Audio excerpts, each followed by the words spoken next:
ভগৱানৰ ওচৰত এটা অনুৰোধ ৰাখিম যাতে এই জুবিন গাৰ্গক পুনৰ জন্ম আৰু অসমত দিয়ে। মৰমৰ সুগায়ক জুবিন গাৰ্গৰ অকাল বিয়োগৰ কাৰণে আমি মৰ্মাহত হৈছোঁ। মই বৰ্তমান উপস্থিত আছোঁ বজালী গোবিন্দ ভৱন গীতাসত্ৰ পাঠশালা।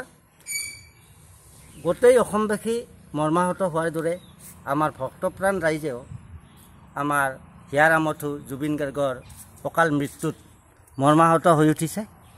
আৰু আজি গোবিন্দ ভৱন গীতাসত্ৰত শ্ৰদ্ধাঞ্জলি অনুষ্ঠান ইয়াত পাতা হ'ল আৰু ভাগৱত পাঠ কৰা হৈছে তেখেতৰ আত্মাৰ সদগতিৰ কাৰণে।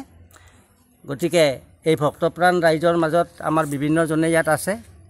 গোবিন্দ ভৱন গীতাসত্ৰৰ সত্ৰাধিকাৰ আছে।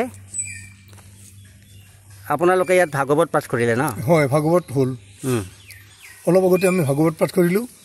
মানে আমাৰ হিয়াৰ আমঠু অসমৰ সকলোৰে মৰমৰ সুগায়ক জুবিন গাৰ্গৰ অকাল বিয়োগৰ কাৰণে আমি মৰ্মাহত হৈছোঁ।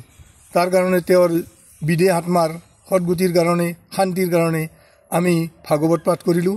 তাৰপিছত ইয়াতে অলপ শ্ৰদ্ধাঞ্জলি অনুষ্ঠান হিচাপে আমি তেওঁক শ্ৰদ্ধা নিবেদন কৰিলোঁ। বন্তি প্ৰজ্বলন ধূপ দীপ জ্বলাই শ্ৰদ্ধাঞ্জলি নিবেদন কৰা হৈছে যাতে তেওঁৰ বিদেহ আত্মাৰ শান্তি লাভ হয়। আপোনাক বহুদিন ধৰি মই এই সত্ৰৰ লগত জড়িত দেখি আছোঁ। আপুনি প্ৰায় বহু বছৰ ধৰি ইয়াত জড়িত হৈ আছে। সত্ৰ সম্পৰ্কে আপুনি কিবা ক'ব নেকি? সত্ৰ সম্পৰ্কে আমাৰ বিশেষ ক'ব লগা নাই ইয়াত, যিহেতু আমাৰ এটা আগত সন্মুখত মানে জুবিন গাৰ্গৰ এটা আমি এটা তেওঁৰ তাৰমানে শ্ৰদ্ধাঞ্জলি এটা অনুষ্ঠান আৰম্ভ কৰিছোঁ। আৰু তেওঁৰ বিদেশী আত্মাৰ কাৰণে আমি তেখেতৰ ওচৰত আমি শ্ৰদ্ধাঞ্জলি যাচিছোঁ। ধন্যবাদ। আমাৰ সত্ৰৰ সভাপতি আছে। মই আজি আমাৰ বজালী গোবিন্দ ভৱন গীতাসত্ৰৰ সমূহ ভক্তপ্ৰাণ ৰাইজৰ হকে আমাৰ ইয়াত এটা শ্ৰদ্ধাঞ্জলি অনুষ্ঠান আয়োজন কৰা হৈছে। আৰু সমূহ ভক্তপ্ৰাণ ৰাইজে ইয়াত যিসকল আজি উপস্থিত আছে প্ৰত্যেকে তেখেতৰ যিটো অকাল বিয়োগ ইয়াত মৰ্মাহত হৈ তেওঁৰ প্ৰতি সমবেদনা জ্ঞাপন কৰিছে পৰিয়ালক। আৰু তেখেতৰ আত্মাৰ পৰলোকগত আত্মাৰ চিৰশান্তি কামনা কৰি ইয়াত আমি সমবেত হৈছোঁ।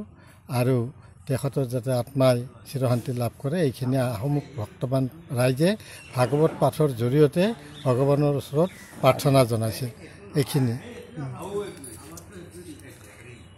জুবিন গাৰ্গৰ মৃত্যু সম্পৰ্কে আপুনি কিবা ক'ব নেকি আপোনাৰ অনুভৱ? আমাৰ অসমৰ গৌৰৱ